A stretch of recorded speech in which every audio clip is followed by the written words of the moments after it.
రేపు పొద్దుగాల పట్టభద్రుల ఎమ్మెల్సీ ఎన్నిక అత్యంత కీలకం కాబోతా ఉంది.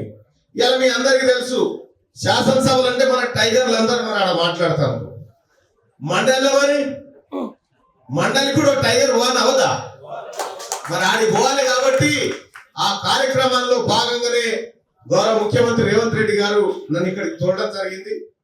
మీరు టెన్షన్గా ఖచ్చితంగా ఓటు నమోదు చేయించండి.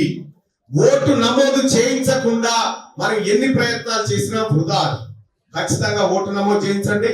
గ్రామ స్థాయిలో మొన్నటి ఎన్నికల్లో ఏదైతే బూత్ లెవెల్లో మీరంతా కార్యకర్తలు పనిచేసిరో, మీ బూత్ లో పట్టభద్రులు ఎంతమంది ఉన్నారు, డిగ్రీ చదువుకున్న లేదా ఎంతమంది ఉన్నారో చూడండి. చూసి వాళ్ళకి చెప్పండి, మీ ఓటు నమోదు చేసుకోండి తమ్ముడు అని చెప్పండి. లేకపోతే మీ ఆధార్ కార్డు, మీ ఓటర్ ఐడి కార్డు, మీ డిగ్రీ మెమో, మీకు ఒక ఫోటో మాకు ఇచ్చేయండి, మేము దరఖాస్తు చేస్తామని చెప్పి ఫిలప్ చేసి మీరు మండల కార్యాలయానికి పంపించవచ్చు. అట్లా ఫిలప్ చేయొచ్చు. ప్రతి ఒక్కరు ఎవరెవరి బూత్ లో ఎన్ని ఓట్లు నమోదు చేసిరో, ఎవరెవరి బూత్ లో ఎన్ని ఓట్లు నమోదు చేసిరు, ఆ గ్రామ శాఖ పర్యవేక్షణ ఎట్లా ఉంది, మొత్తం డాటా ఎప్పటికప్పుడు కార్యాలయానికి సత్తన్న టేబుల్ ముందుకు వస్తుంది. ఏ గ్రామంలోనైనా ఏమరపాటుగా ఉన్నా ఏ చేద్దాంలే చూద్దాంలే అనే పరిస్థితి లేకుండా మీకు అన్ని అంచెల్లో కోఆర్డినేటర్లు నియమిస్తా ఉన్నాడు సత్తన్న.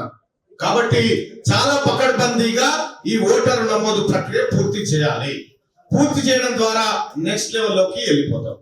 మరి ఎట్లా వలన ఎవరు మరి పోయినసారి కూడా ఓట్లు నమోదు చేసుకున్నాం కదా, పోయినసారి అట్లే ఉండే కదా అని చాలా మంది. ఇక పోయినసారి కథం ఒక్కటేసారి, ఎప్పుడు మనం నమోదు చేసుకుని ఒక్కటేసారి. పోయినసారి నమోదు చేసుకున్న వాళ్ళు కూడా మళ్ళీ కొత్తగా నమోదు చేసుకోవాల్సిందే. మరి డిగ్రీ చేసినాం, మరి డిగ్రీ వాళ్ళకి అంటున్నాం. బీటెక్ వాళ్ళ సంగతి ఏంటంటే బీటెక్ వాళ్ళు కూడా డిగ్రీ ఆర్ ఇట్స్ ఈక్వలెంట్ అంటే డిగ్రీతో సమానమైన విద్య చదివినటువంటి వాళ్ళు ఎవరైనా ఓటుకు నమోదు చేసుకోవచ్చు. కాబట్టి దయచేసి మీరు ఓటు నమోదు ప్రక్రియలో మరొకసారి మీరు ప్రజల దగ్గరికి పోవాల్సినటువంటి సమయం ఆసన్నమైంది. ఇదో రకంగా చెప్పాలంటే నెల రోజుల కాంగ్రెస్ పార్టీ పాలనకు, సత్తన్న ప్రేమకు ఓ నెల రోజులకు జరగబోతున్న అగ్ని పరీక్ష ఇది. ఈ పరీక్షలో మళ్ళీ సత్తన్న గెలవాల్సి ఉంటది. సత్తన్న సత్తా చూపించాలి. ఒక్క ఓటు మిస్ కాకుండా భూపాలపల్లి నుంచి అత్యధిక మెజార్టీని కాంగ్రెస్ పార్టీ కట్టబెట్టాల్సిన బాధ్యత మన మీద ఉందని చెప్పి తెలియజేస్తూ, మీకు ఇంకేమైనా డౌట్ ఉంటే ఒకసారి చేయలేవటండి, నేను దాని గురించి చెప్తాను.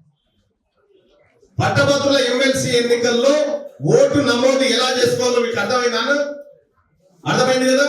గ్రామ స్థాయి నుంచి మండల స్థాయి నుంచి ఇప్పుడు మీకు హెడ్ క్వార్టర్ దాకా ప్రతిరోజు ఏం జరుగుతా ఉంది, గ్రామాలలో ఓట్లు నమోదు చేస్తున్నారా లేదా అని తెలుసుకోవడం కోసం ప్రతిరోజు సాయంత్రం అన్న టేబుల్ మీద కాగితం ఉండబోతా ఉంది. రాబోయేటువంటి స్థానిక సంస్థల ఎన్నికలు ఉన్నాయి, మీకు పరిచయాలు అయితే మీ కార్యక్రమాలు ప్రజల్లోకి పోవాలంటే మీరు చాలా హార్డ్ వర్క్ చేయాల్సినటువంటి అవసరం ఉంటుందని చెప్పి తెలియజేస్తా ఉన్నా.